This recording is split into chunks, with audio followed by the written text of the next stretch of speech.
Welcome back. And it's time for our learn time at our Bake, Learn, and Earn experience. And I'm Conductor Gadson, and I'm going to take you on a learning experience to learn about Ruby Bridges, the story about a young Black girl who had to go to an all white elementary school. And Ruby Bridges was brave and she also was forgiving, and she was only 6 years old. Let's see what we could learn about Ruby Bridges. The Story of Ruby Bridges by Robert Coles, illustrated by George Ford.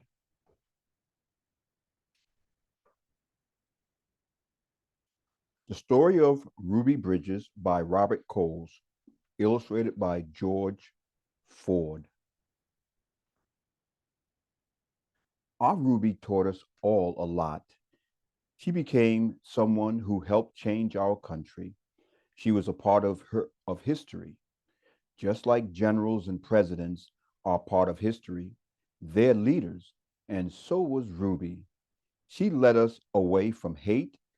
She led us nearer to knowing each other, the white folks and the Black folks. Ruby's mother. Ruby Bridges was born in a small cabin near Tylerton, Mississippi. We were very, very poor, Ruby said. My daddy worked and picked crops. But then the people that owned the land brought by some machines to pick the crops, and my daddy lost his job. And that's when we had to move. And I remember leaving. I was 4, I think. It was 1957. The family moved to New Orleans. Ruby's father became a janitor, and her mother took care of the children by cleaning the floor of a bank. Every Sunday, the family went to church, and they all wanted their children in church so that they could grow close to God. I wonder if you go to church. Going to church is a good thing, especially with your family. At that time, back in the 1950s, Black children and white children were not able to go to school together. They had to go to separate schools. And many people knew that it wasn't fair, but it was against the law for Black children and white children to go to school. But in 1960, a judge ordered that 4 Black girls were to go to school, two white elementary schools. 3 of the girls went to a school called McDonough 19, and one 6-year-old Ruby Bridges went to first grade in a school called William Frantz Elementary School. Wonder what school that you go to. Are there children of different races and ethnicities at the school that you go to? If it is a good thing. Ruby's parents were proud that their daughter had been chosen to take part in an important event in American history. They went to church. They sat there and they prayed to God. And Ruby's mother said, Lord, help us to be strong. Help us to have courage that we will be able to go through this and that there will be no trouble. And Ruby would be a good girl, and that she would hold up her head and be proud that she is a credit to her own people and all of the American people, both Black and white. We prayed long and we prayed hard. Praying is always good to do when you don't know what may happen, because God does protect us when we pray. On Ruby's first day, a large crowd of angry white people gathered outside the Frantz Elementary School. The people carried signs that said that they didn't want black children going to their school. People called Ruby names and they wanted to hurt her. The city and the state police did not even help Ruby. And the President of the United States had to order the federal marshals to come and walk with Ruby to school so that she could get in the building and go to school. And the federal marshals carried guns. Ruby had to be a brave little girl, having to go to school with all of those mean people saying mean things to her. Sometimes people do say mean things to us, and we have to be strong and not seek to fight back and say bad words back to them. Every day for weeks that turned into months, Ruby experienced that kind of school day. She walked to France's school, surrounded by the marshals, wearing a clean dress and a bow in her hair and carrying her lunch pail. Ruby walked slow for the first few blocks. As Ruby approached the school, she saw a crowd of people, and they were all marching up and down the street. Men and women, boys and girls were shouting at her. They pushed towards her, but the marshals kept her safe. And they they told the people that if they tried to hurt her, they could be arrested. Ruby would hurry through the crowds, not saying a single word. The white people in the neighborhood would not send their children to the school. When Ruby got to the school, there was nobody in her classroom except her. Mrs. Henry was a teacher, and there were no other children to keep Ruby company. No one to play with her, no one that she could learn with, no one that she could eat lunch with. But every day Ruby went into the classroom with a big smile on her face, ready to get down to business. She was polite and she worked well at her desk.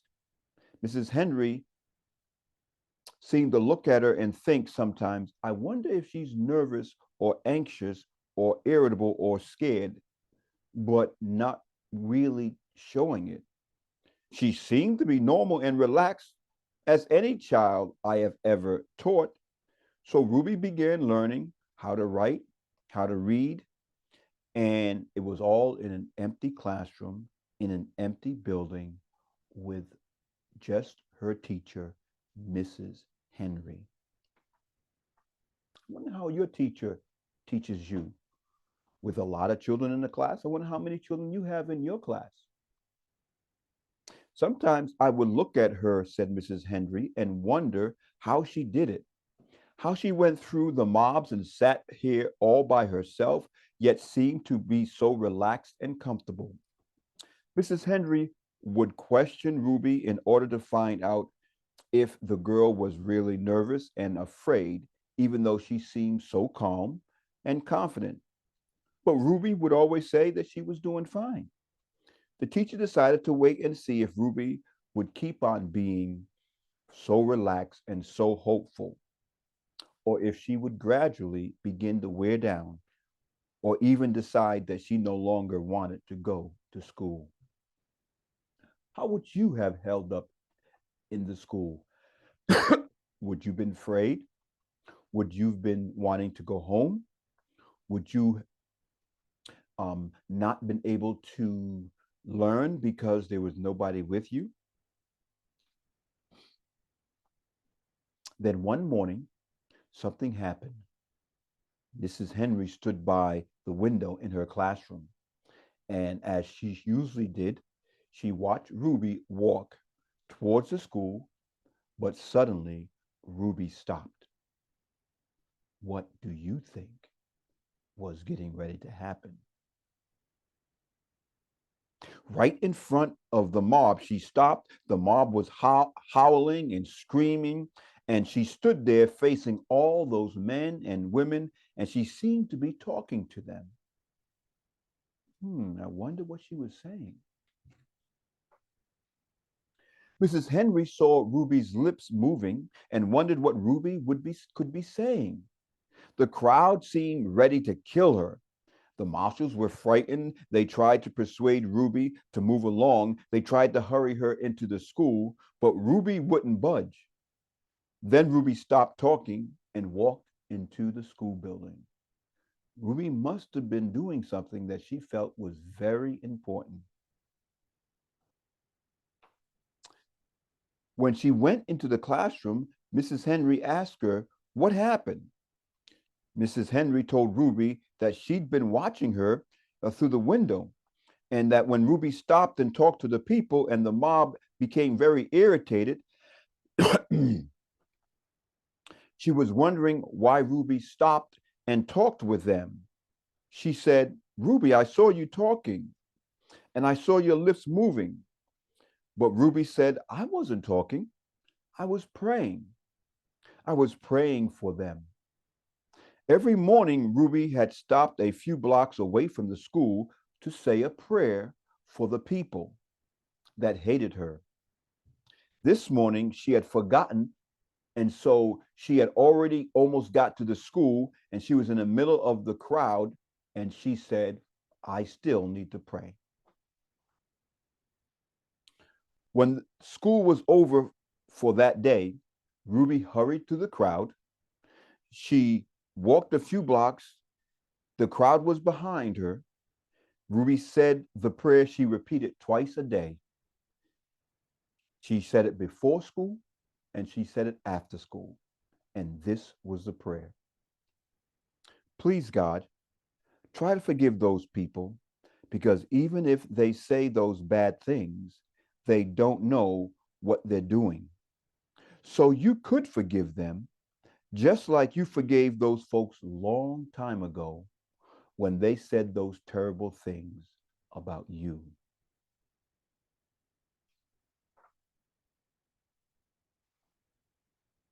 The Story of Ruby Bridges by Robert Coles, illustrated by George Ford.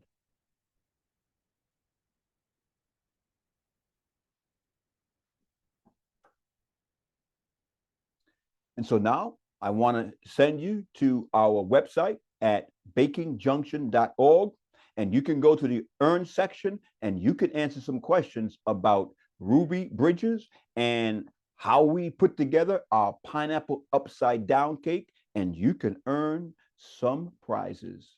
We look forward to seeing you again for our Bake, Learn, and Earn experience. See you later. Take care. Bye now.